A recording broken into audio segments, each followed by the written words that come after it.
Sacred geometry was preserved throughout history in Freemasonic circles, since it was believed to be important knowledge revealing the secrets of our universe. The secret of sacred geometry is that vibrations or sounds form geometric patterns. Goethe reputedly said that indeed geometry is frozen music. Music is geometry and geometry is music. The basis of the universe is form and pattern. Both are organs of perception, and the phenomenal world we perceive seem to be best understood as systems of pure pattern, or as geometric structures of form and proportion. Due to this, many ancient cultures chose to examine reality through the metaphors of geometry and music. Sound, like word and rhythm, forms the trinity of the shamanic power of language.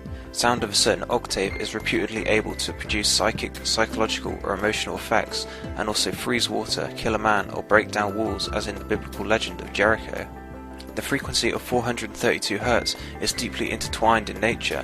However, most music worldwide has been tuned to 440 Hz since the International Standards Organization endorsed it in 1953, following the prior recommendation of the Nazi Party spokesman Joseph Goebbels in 1939.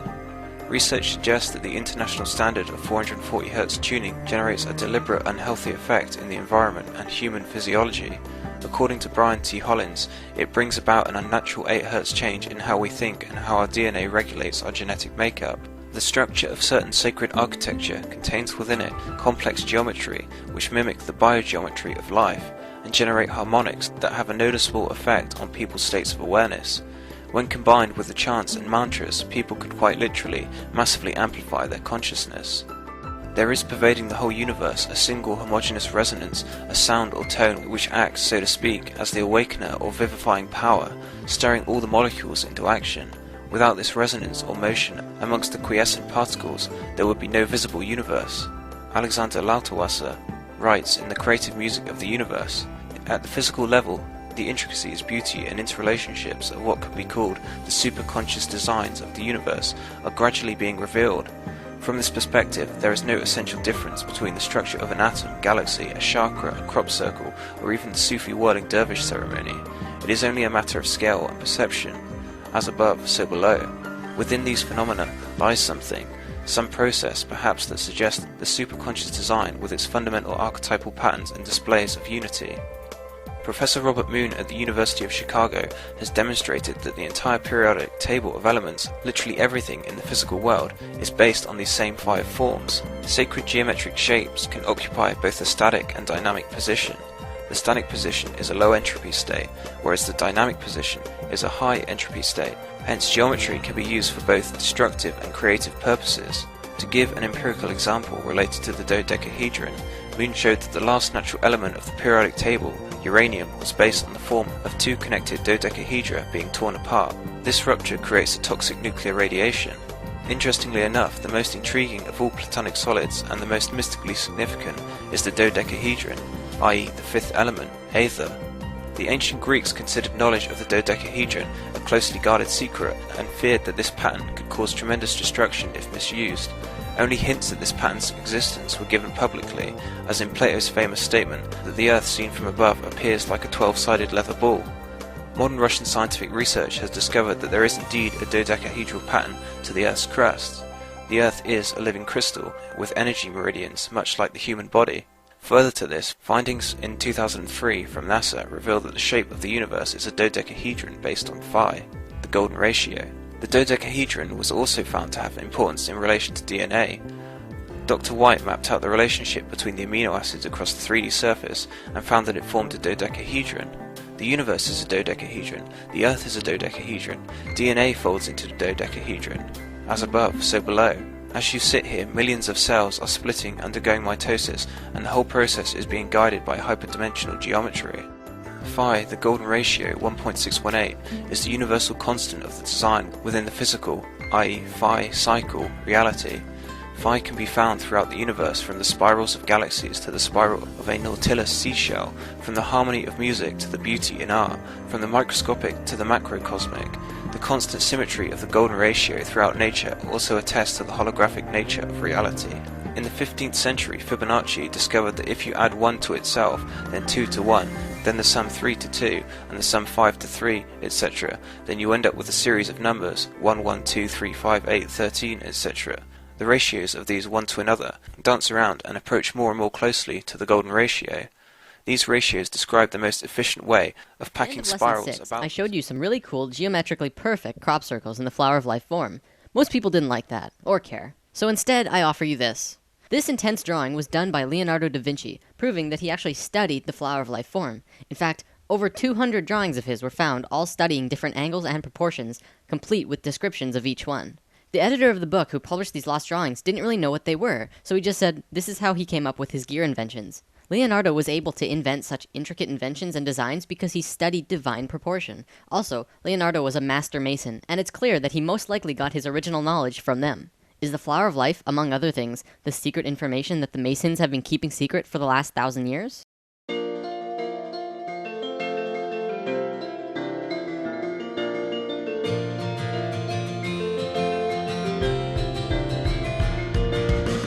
Today, I was going to look at spirals and sequences found all throughout the universe, which is pretty important, but at the last minute I decided to change it because I want to show you something else.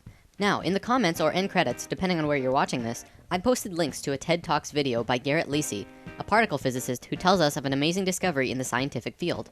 I want to show you and talk about his findings, and then we'll look at dimensions after that.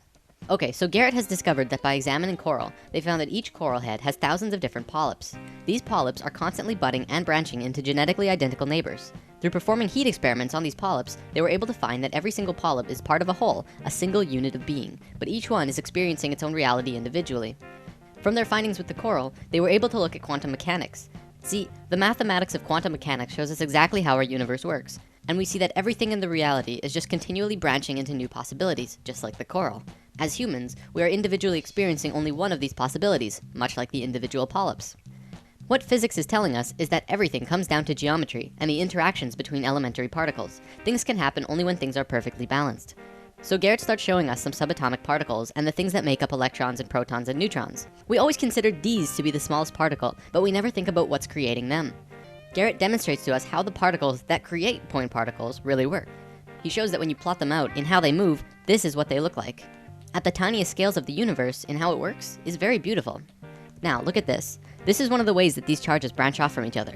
As you can see, it flows in a hexagonal pattern, the same pattern that we found in the expanded flower of life.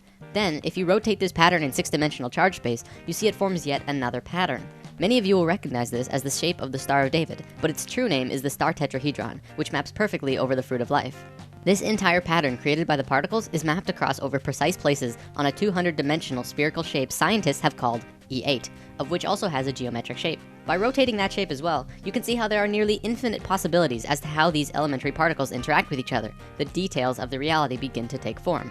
Now, as this shape is rotating in 8 dimensions, you can see a myriad of different patterns here.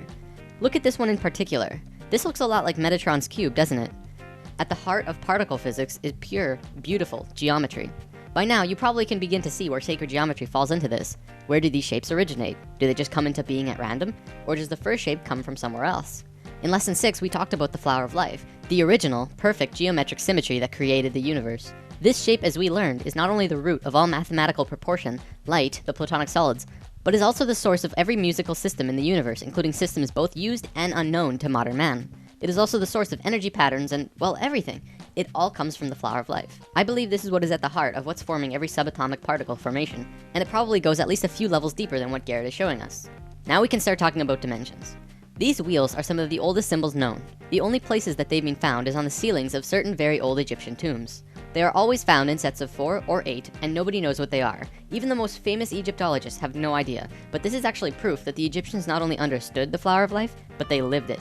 Today, I'm going to show you what these wheels meant, and in future lessons, we will go over the details of this unraveling. There's a lot to cover before we get there though. For the record, the unraveling looks like this. Yeah, it's a doozy. So on the walls with these wheels are drawings of 7 people with animal heads. They're called neiters, and each of them has an orangish red oval above its head. This is called the egg of metamorphosis. The neiters are showing us a time when we go through a certain stage of resurrection, which is a rapid biological change into a different life form. Not the average type of resurrection, I know. As you can see here, they're changing directions 90 degrees, and in doing so, they're changing dimensions. See, the dimensional levels are separated by 90 degrees. Musical notes are separated by 90 degrees. The chakras are also 90 degrees. It's a number that continually appears. Probably at this point, we should get a common understanding of what dimensions are, like 3rd dimension, 4th dimension, 5th dimension. What are we talking about here? Most people think of dimension in terms of time and space, the x, y, and z axis, with time becoming the fourth dimension. This is not what we are talking about. What we're seeing as the various dimensional levels has more to do with music and harmonics than anything else. A piano has 8 white keys from C to C, which is the familiar octave, and in between there are 5 black keys. Together this creates what is called the chromatic scale, which is 13 notes, well actually 12, with the 13th being the first in the next octave. So from one C to the next is really 13 steps, not 8. This also correlates with the 7, 8, and 13 chakra system I mentioned in lesson 2. Keeping that in mind, I want to show you a sine wave. Sine waves correspond with light and the electromagnetic spectrum and the vibration of sound. We're all very familiar with this. In this entire reality we're in, every single thing is based on sine waves. There are no exceptions to this except for maybe spirit and void. Quantum physics and quantum mechanics looks at everything in the reality of one of two ways. You can look at anything, like the computer you're watching this video on, to be made up of tiny particles like atoms. Or you can forget about that idea completely and look at it as a vibration, a waveform, such as electromagnetic fields or even sound. If you look at it as atoms, the laws can be seen to fit that model. But if you look at it as waveforms, the laws can be seen to fit that model. Both of these systems come out of the flower of life, one being the one we just looked at, fruit of life to Metatron's cube and beyond, and the other being this beautiful mess of a picture. Just looking at it hurts my head. Everything in this world is a waveform, or can be seen as sound. All things, your bodies, planets, absolutely everything, are a waveform. If you choose this particular way of looking at reality, and then superimpose that view over the reality of the harmonics of music, we can begin to talk about dimensions. The dimensional levels are nothing but different base rate wavelengths. The only difference between this dimension and any other is the length of its basic waveform. It's just like a radio set. Turn the dial, you pick up a wavelength. It's the same with dimensions. If you were to change the wavelength of your consciousness, and in doing so change all of your body patterns to a wavelength different from this universe, you would literally disappear out of this world and reappear in the one you were tuned in. It's been theorized that the base rate wavelength that we're currently living in is 7.23 centimeters. There's a few reasons for this. In a spiritual sense, the 7.23 wavelength is Om, the Hindu sound of the universe. Maybe that's why oming is such a powerful tool in meditation. Not only that, but if you were to take 100 people and measure the distance between their eyes, the average length is 7.23. Same with the distance from the tip of our chins to the tip of our noses, and the distance across our palms and between our chakras. This 7.23 length is located throughout our bodies in various ways because we are emerged within this particular dimension. There's another reason as well. Bell Laboratories found this wavelength when they were setting up the microwave system around the United States. They found static in their system because they chose a wavelength just slightly longer than 7.23 for their system. In order to get rid of this static, they did something that we as a planet are still suffering from. They upped the power 50,000 times over what we would normally need, which created a very powerful field, so that the 7.23 wavelength would not interfere. It's for those reasons that I believe 7.23 is the wavelength of our dimension. As you go up in dimensional levels, the wavelength gets shorter and shorter, with higher and higher energy. As you go down in levels, the wavelength gets longer and longer, with lower and lower energy, more and more dense. Just as with a piano, there's a space between the notes, so that when you hit one note, there's a very definite place where the next note is. In this waveform universe we exist in, there's a very definite place where the next dimensional level exists. It's a specific wavelength relative to this one. Most cultures in the cosmos have a basic understanding of this and understand how to change between dimensions. However, because of certain events that happened on Earth 13,000 years ago, we have all forgotten, but we're about to remember. So if we show each note in the chromatic scale as a circle, we have 13 circles. Each circle represents a white or black key, and the shaded circle at the end would be the 13th note that begins the next octave. This circle here represents the third dimension. This is where we are, and this circle next to it would be the fourth. In lesson 3, we talked about channeling, and this is typically where channeled beings are. This is also where you explore when you are astral projecting or lucid dreaming. You'll notice now that the musical system goes upwards and downwards forever, octaves over octaves over octaves.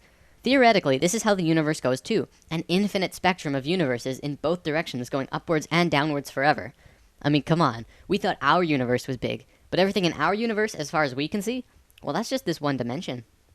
You may have heard people talk about 144 dimensions and how 144 relates to other spiritual subjects. This is because there are 12 notes in an octave and 12 overtones between each note.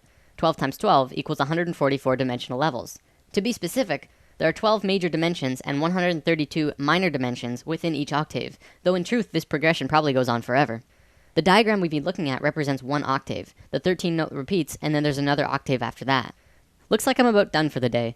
I want to show you this. I was watching Ancient Aliens not long ago, and one of the natives who has communication with beings in higher dimensions told the man who was interviewing him that they have always been here, even right here where we're sitting right now, but you just don't see them. They're in a different frequency. And no one really got what really mean, or it's what we would mean if we were people saying the words, holding the faith.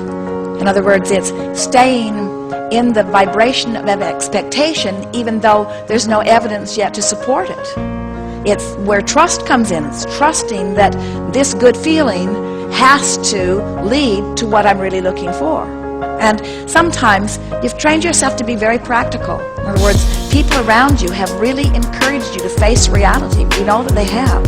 And they want you to put your money where your mouth is. They want you to tell it like it is. And so we know you are living in a world that's really not yet oriented in a very open way to understanding the power of vibration and the power of feeling.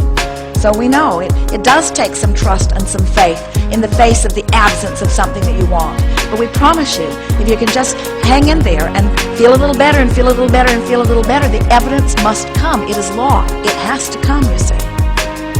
We can say to you, and we're giving this to you accurately and specifically, that what's been happening to you is that you have fanned the flames of your desire so that there is a bright pulsing light there. In other words, there's strong pulling too. There is, because of the amount of time that you've spent identifying what you want and your deliberate work on processes that have activated what you really want, that part of the equation is really pulling strong. And that is, in fact, the reason that you're feeling so much discomfort in the absence of the evidence that you're looking for. But there's good news in that, which says the energy is pulling so strong that in the moment you release your resistance, you're going to move right there fast. In other words, it's going to be one of those things that's going to go boom. You're going to say, I had no idea it was that close. But getting to the point to which you get to the releasing of resistance is the only time factor. So what we always recommend to someone who has this strong energy pulling and still this pattern of resistance is get off the subject for a while. Find something else that is interesting to give your attention to. Distract yourself, because what's happening every time you focus upon this subject of importance, you amplify the crevasse between where you are and where you want to be, and you don't make any progress. So we want to say to you, step one is well in place. Oh boy, is it well in place. Source energy is fully behind it. The manifestation will be significant when it unfolds for you. In other words, there won't be some gentle unfolding. It's going to be significant. People are going to be startled who are watching nearby. But the amount of time that it takes is really about how long it takes you to chill out. It's close. Just don't worry about how close it is. Distract yourself in the meantime and get ready for amazement as it comes. That's the way these things play out. We're not kidding you. We have this knowing.